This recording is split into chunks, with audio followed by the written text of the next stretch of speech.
the best of money matters. The Big Story. Welcome to The Big Story. I'm Hongbin, Jeong. Now, Singapore companies are planning to keep salary growth steady in 2026 at 4.3%, the same as this year. And that's according to a new survey by Aon, which looked at more than 700 firms across the region. Now, on the surface, that sounds stable, but staff turnover in Singapore remains among the highest in Southeast Asia. In fact, almost 1 in 5 employees have left their jobs over the past year. At the same time, some industries are showing sharp contrasts.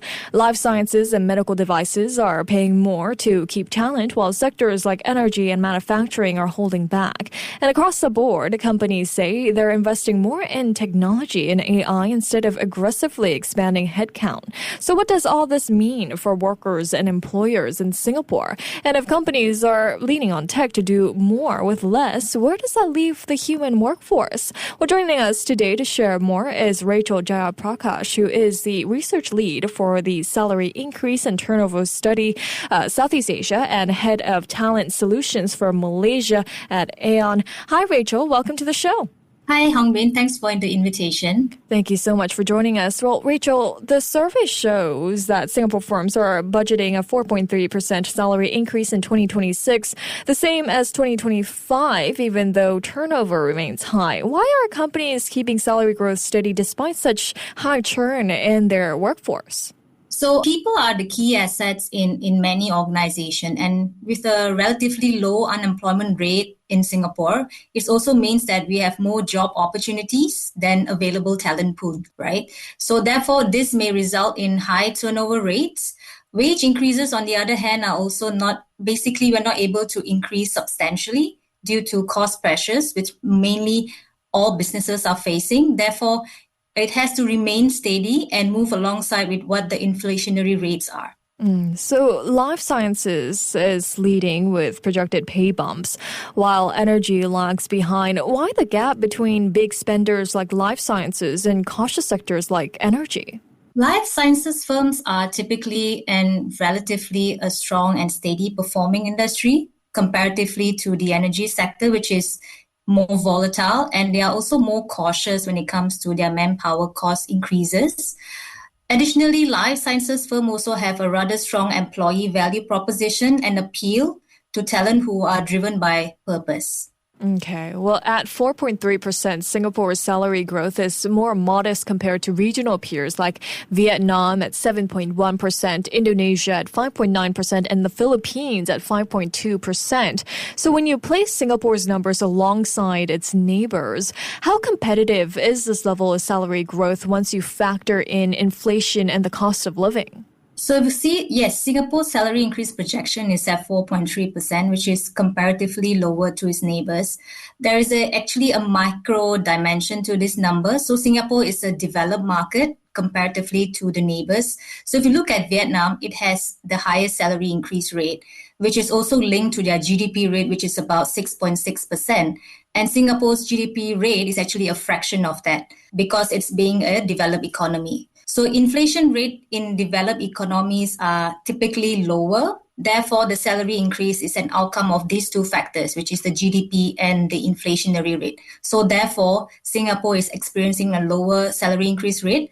But if you look at Singapore 20, 30 years ago, it will be slightly more higher than what it is today. But with Vietnam and Indonesia projecting much higher pay hikes, could Singapore risk losing talent regionally to faster growing markets? Well, Singapore is a thriving and a more mature market. It is a comment on how international organizations are also willing to set up their bases here in Singapore.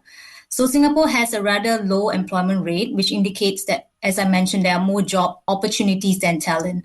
Singapore, in terms of skills and capability, are also much more in demand, which also is key for many organizations to help them grow their businesses. So it is a more liquid market, and talent are also more mobile, and companies in Singapore needs to compete effectively to grow their businesses. Okay. Well, meanwhile, turnover in Singapore hit 19.3%. That's the second highest in Southeast Asia after the Philippines. What are the key factors driving such a high churn rate in Singapore's workforce? So I think it's same to what I commented earlier. So Singapore talent market in terms of skills and capability are really high.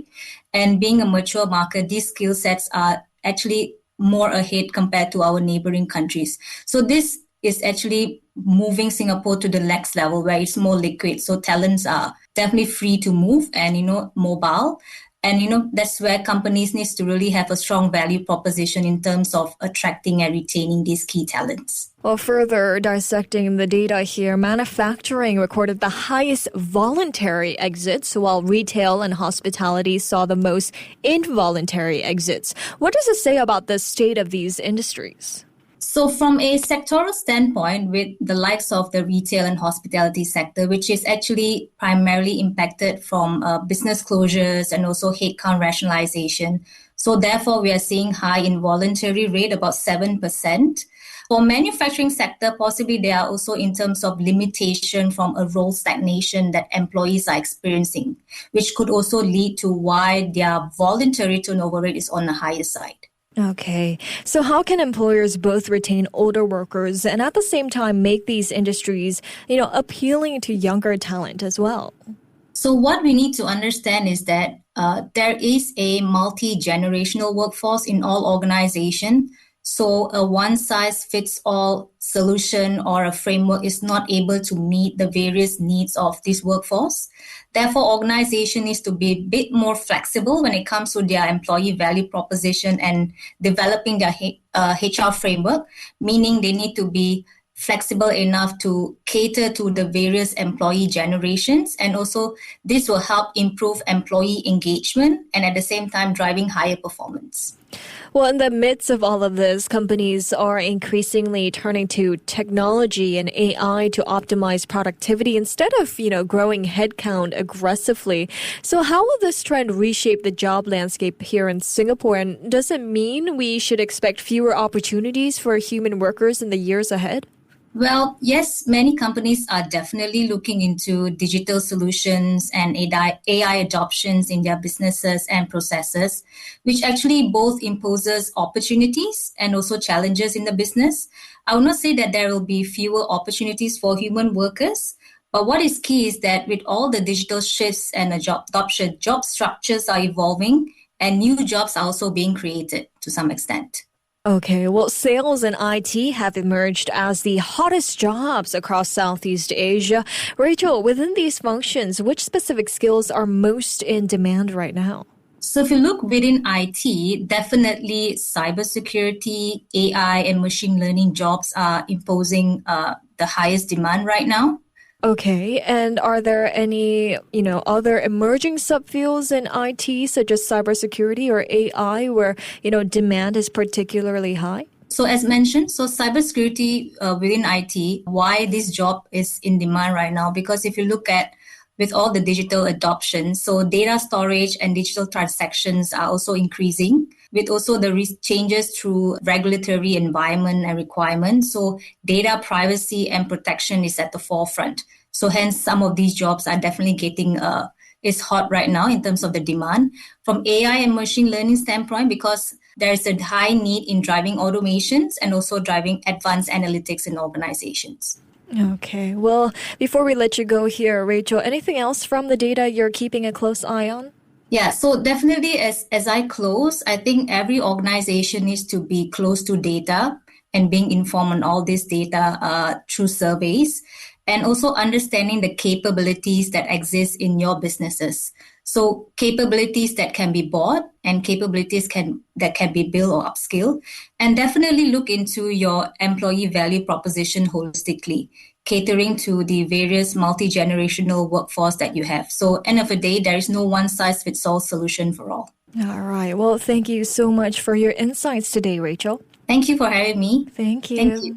Yes. That was Rachel Jayaprakash, who is the research lead for the Salary Increase and Turnover Studies Southeast Asia and head of talent solutions for Malaysia at Aon. This has been The Big Story with me, Hongbin Jeong. Money FM 89.3